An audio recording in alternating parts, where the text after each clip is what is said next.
Ми не можемо говорити про те, що країни, які купують російські енергоносії, такі як Китай і Індія, не є реальними союзниками Росії в її боротьбі за економічне виживання. With the time, given Ukrainian resistance, the approach of the Indian TV, for example, is changing, and now they are putting the question, will Russian military victory come? And they put the headline unlikely. So there is a change, and this change is connected with a successful Ukrainian resistance. India is currently using its unique position to achieve its own goals. Hello and welcome to Ukrainian Flames, a special project by Ukraine Crisis Media Center and NGO Euroatlantic Course. My name is Victoria Zabiyan, I'm head of the UCMC Press Center. Please like, share this video and subscribe our channel to stay tuned. In this episode, we will talk about the international context of Russian-Ukrainian war. Ukraine has got the support of many civilized democratic countries, and it is confirmed with actions and visits of world leaders to Ukraine. But still, some powerful players on the international arena stay very careful in proclaiming their positions.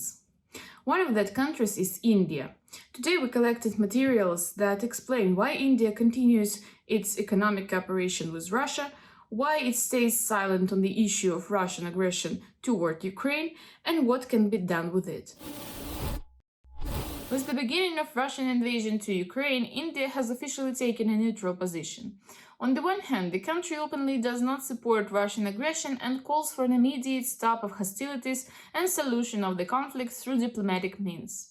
On the other hand, India avoids open criticism of Russia's actions and refuses to join Western sanctions or impose its own. According to the analysis of Ukrainian Institute for the Future, India's political position can be reduced to several key theses. The war between Russia and Ukraine must be resolved through diplomacy and negotiations, including direct talks between the presidents of Russia and Ukraine. The territorial integrity and sovereignty of all UN member states must be respected, as must international law. Changing the regional or global balance of arms is unacceptable. Rule-based order must be maintained. And neutrality is the sovereign right of any country. Nataliya Butyrska, Asia-focused expert on international relations, underlines that India will continue to pursue its own goals. Details watch in the following video. India, together with China, has become the important consumer of Russia's energy resources.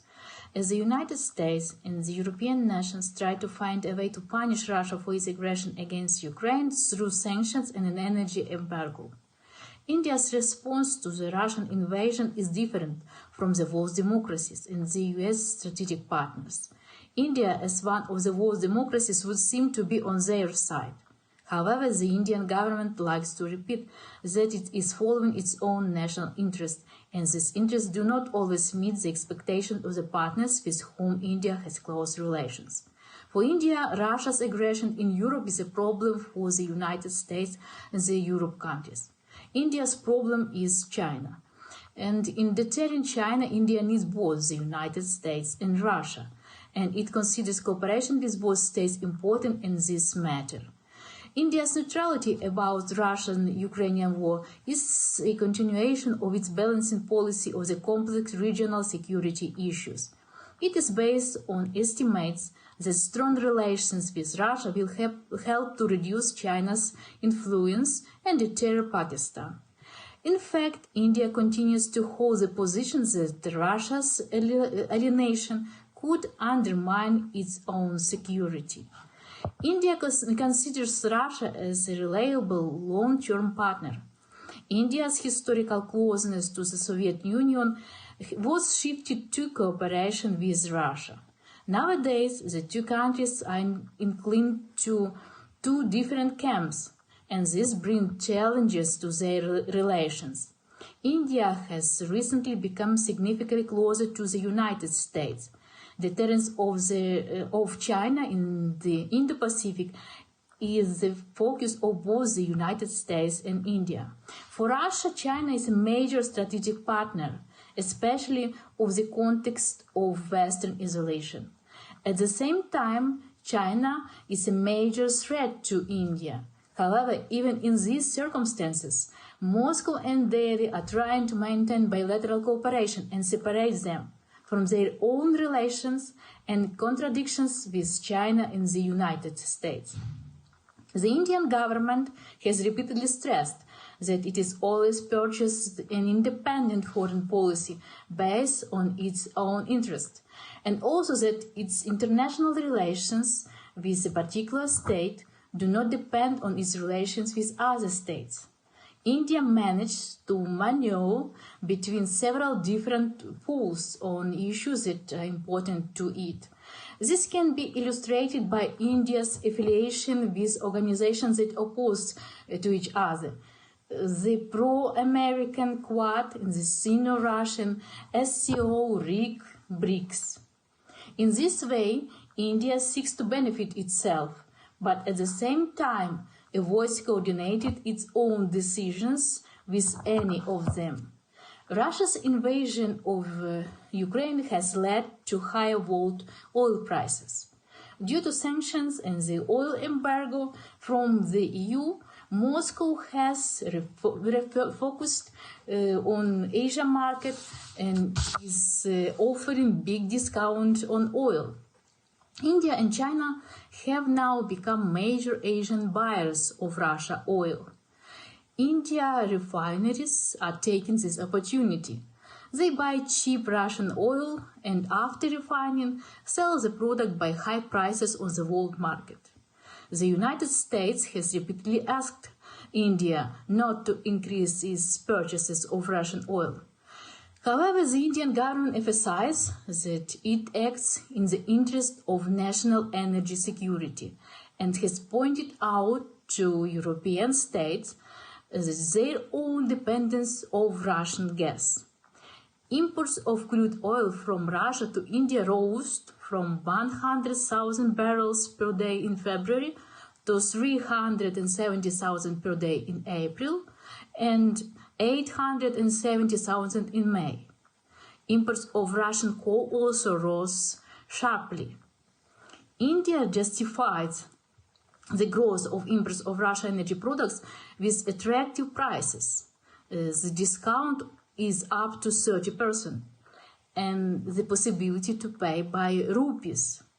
India has increased oil purchases by 31 times and coal by 6 times.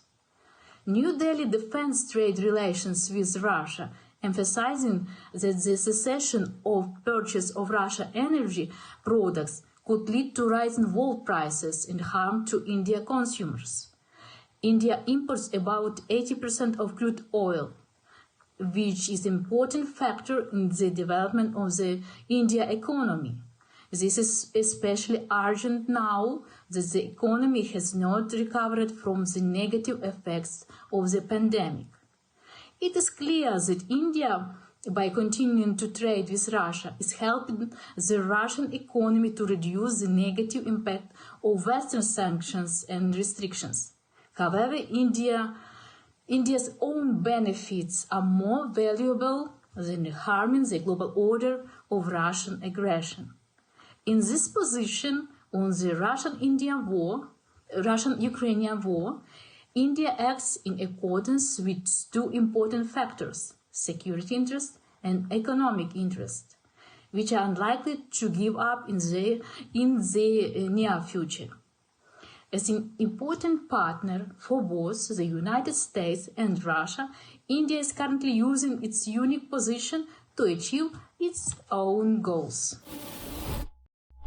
Journalist Vitalii Portnikov says economic cooperation between India and Russia is nothing more than a show of support for Russia in its efforts to keep the economy viable. Головні союзники Росії – це нафта і газ, а не Казахстан з Білорусі.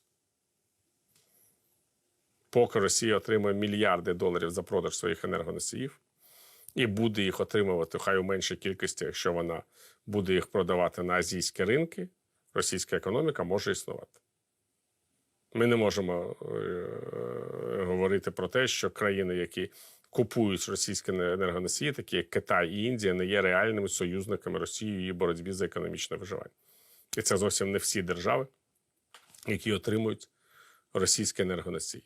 За кілька місяців війни Росія отримала від продажу енергоносіїв більше, ніж вона отримувала до війни. У зв'язку з усіма цими шоками ціни на енергоносії зростають. Звичайно, Росія продає там деякі частину своїх енергоносіїв з дисконтом на західних ринках, але тим не менше не можна розуміти, що в умовах підвищення цін цей дисконт означає більшу ціну, ніж ту, за яку Росія могла до війни продавати свої енергоносії у Європі.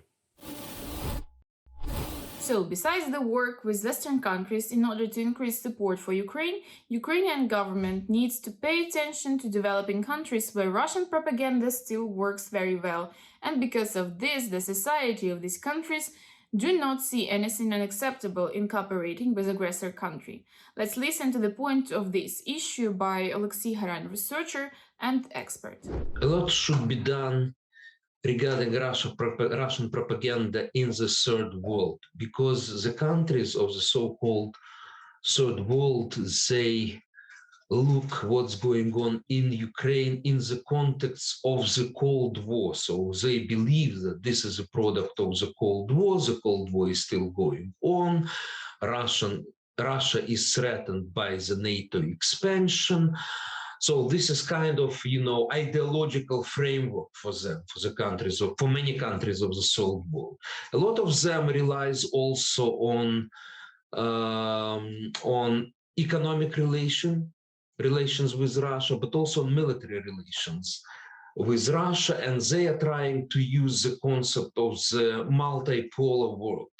This is especially regarding the countries of the so-called BRICS group, which in particular include Brazil, South Africa, and India. So let me give you an example of Russian propaganda in India and Indian response to that. I remember that on the first day of the invasion, I was on the Indian TV, and there were headlines on the Indian TV like, Kyiv is encircled, invasion almost complete, Kabul fell, Kyiv is next. And I was trying to explain to them that this is not the case. Kyiv wasn't encircled. And they didn't believe me, despite the fact that they had good correspondence on the ground in Kyiv. However, I think that with the time, given Ukrainian resistance, the approach of the Indian TV, for example, is changing. And now they're putting the question, will Russian military victory come?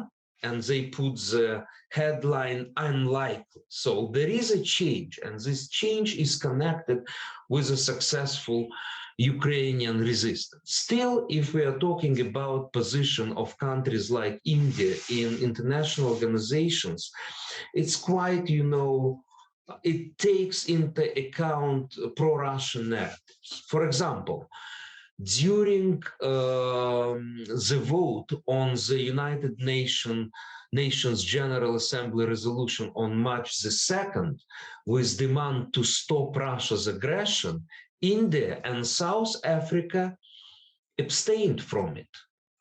Interestingly, that Brazil and Indonesia, they were supporting this resolution. So they demanded the stop to the Russian aggression. When the question of expulsion of Russia from the UN Human Rights Council was held, this question of human rights is tricky for many countries. And those states that were against the resolution a lot of them are authoritarian ones. However, India, Indonesia, Brazil, and South Africa, they didn't want to complicate relations with Russia, and they abstained. But in this case, this abstention actually played into the hands of Ukraine and against Russia, because the procedure of calculation of votes in the Council for Human Rights is that on abstentions are not counted, and decision is made based on 2/3 of those who voted in favor or against it. So basically, practically, the fact that these countries didn't vote against the resolution played into the hands of Ukraine and the whole international community. So the point is that it's necessary to work with these countries and explain to them what's going on. And the more atrocities Russia is doing in Ukraine, the more these countries would be inclined at least not to take Russian narrative, and in some cases even support Ukraine. I will give you an incredible fact about Serbia. We know that in Serbia, pro-Russian views are very, very powerful. But Serbia voted first for the resolution on March 2nd of the United Nations General Assembly to stop the Russian aggression. And secondly, Serbia voted for expulsion of Russia from United Nations Council for Human Rights. So it means that we need to work hard to counteract Russian propaganda, and we will be able to do that. You've been watching Ukrainian Flames, a special project by Ukraine Crisis Media Center and NGO Euroatlantic Course. In description to this video you can find the information about how personally you can help Ukraine against Russian aggression. Everything is gonna be Ukraine.